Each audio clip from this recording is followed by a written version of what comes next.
Hoy exploraremos un tema que ha definido la relación de Cuba con el mundo durante más de medio siglo: el bloqueo económico.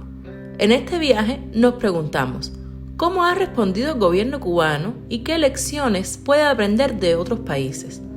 Pero antes, si valoras estos análisis profundos, no olvides dejar tu like y suscribirte. En los primeros años de la década de 1960, la Guerra Fría estaba en su apogeo y Cuba, tras la revolución liderada por Fidel Castro, se alinea con la Unión Soviética. Estados Unidos responde con un embargo comercial, limitando el comercio y las inversiones.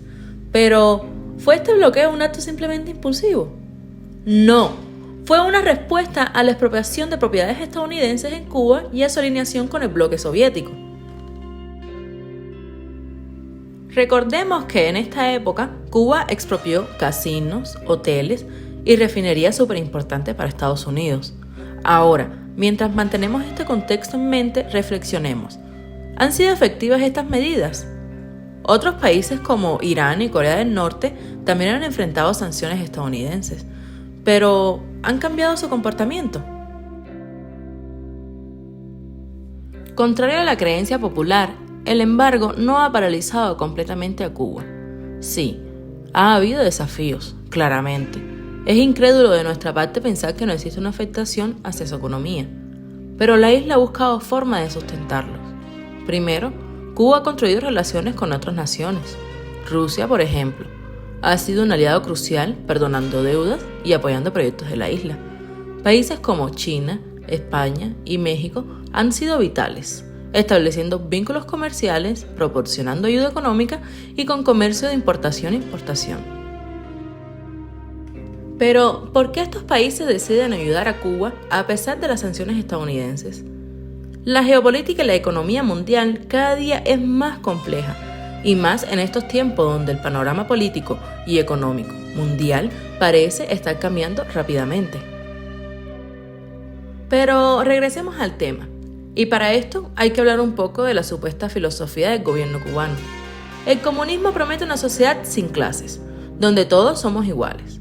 En teoría, el embargo debería haber afectado a todos por igual, pero la realidad nos muestra un panorama un poquito diferente. La élite gobernante parece vivir en un mundo aparte. ¿Es este el comunismo que Marx imaginó? Claro que ningún país comunista ha logrado esa utopía de los sueños profundos de Marx, pero la brecha en Cuba es palpable y aparte abismal. Aquí no solo hablamos de riqueza material, sino también de acceso a la información y libertades básicas.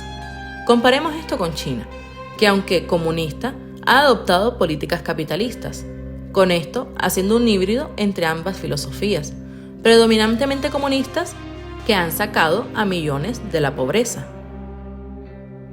Si bien el embargo ha representado un desafío, Cuba ha diversificado sus ingresos. El turismo es un pilar, playas de ensueño, una rica cultura y un patrimonio arquitectónico que han atraído a millones de visitantes anualmente. Estos turistas no solo vienen de Europa o Canadá, sino también de Estados Unidos. Aunque el turismo estadounidense directo estaba prohibido, muchos encontraron las maneras de visitar a través de terceros países. Además, las exportaciones cubanas no se limitan a los icónicos puros y ron. Han exportado servicios médicos enviando médicos alrededor del mundo, especialmente a naciones de América Latina y África. Pero esto último ha sido altamente polémico. Mientras la dictadura trata de hacerlo ver como un acto de solidaridad, es evidente que es una forma de exportar propaganda política y obtener ingresos a costa de los salarios de los profesionales, siendo esto una nueva forma de esclavitud moderna. Pero este es tema para un próximo video. Mirando hacia Asia, recordaremos el caso de Vietnam, un país que, a pesar de enfrentar un embargo similar, logró reformarse económicamente y abrirse al mundo, convirtiéndose en una potencia exportadora. ¿Podría Cuba aprender de este modelo? El mundo es una red interconectada. Cuando un país cierra la puerta, otro la abre.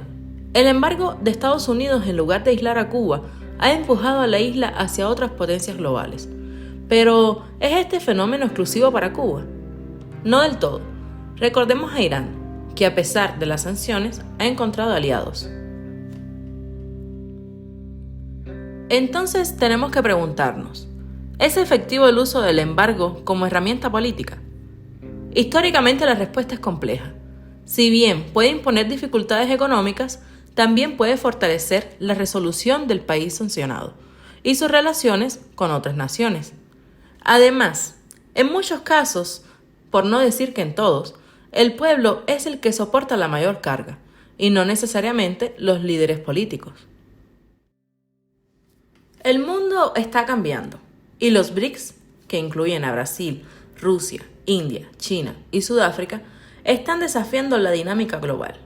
Estos países, que representan una parte significativa de la población y economía mundial, están buscando establecer nuevas reglas del juego. Si bien Cuba no es de este bloque, podría beneficiarse de un mundo multipolar, donde no dependa exclusivamente de una superpotencia como es Estados Unidos.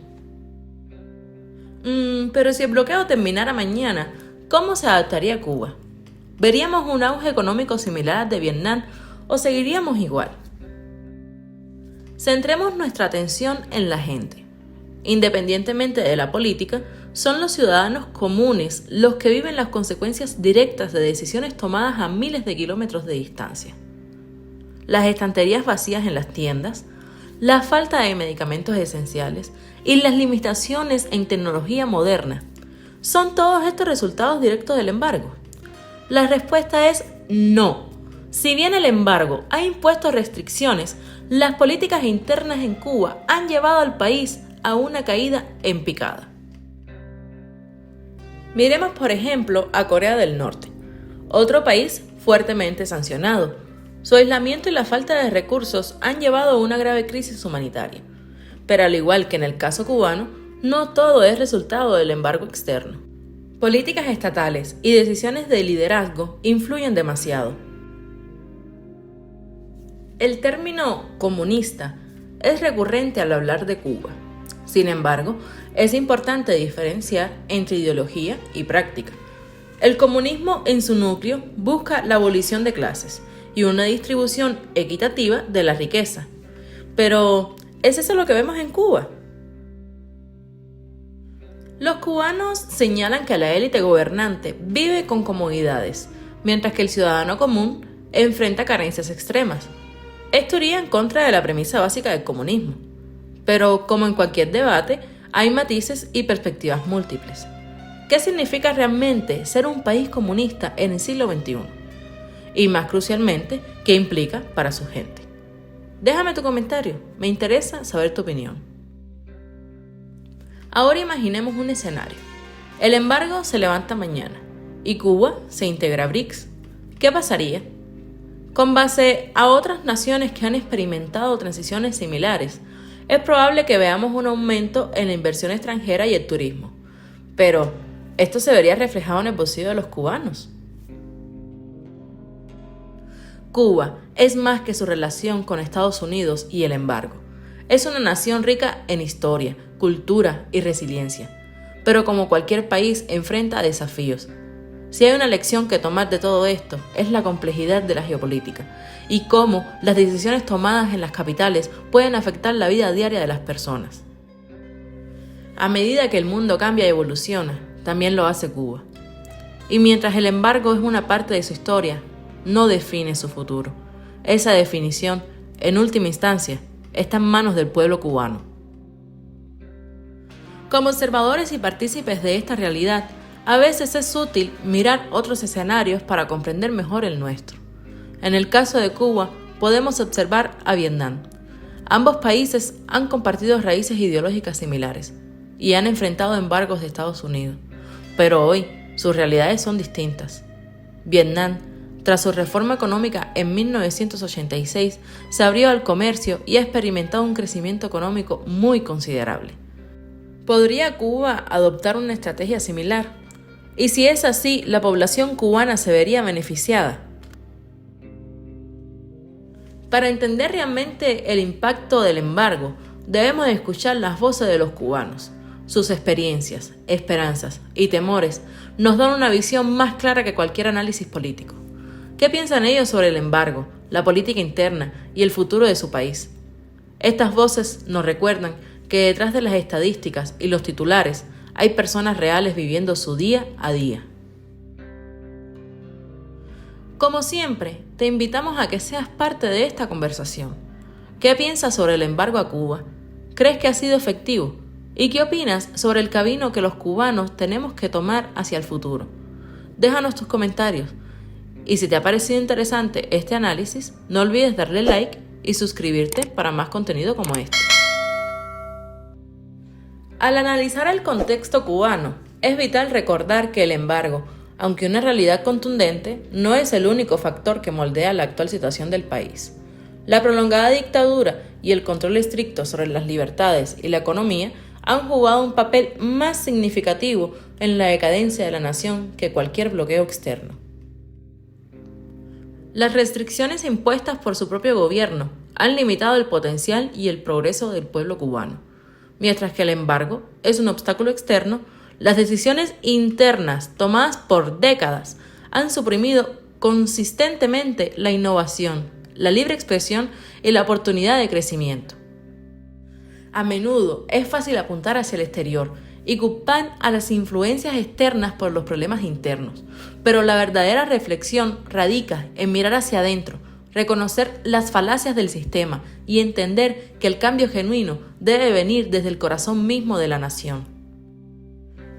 El futuro de Cuba está en las manos de su gente y de aquellos líderes que estén dispuestos a ver más allá de la narrativa simplista de nosotros contra ellos.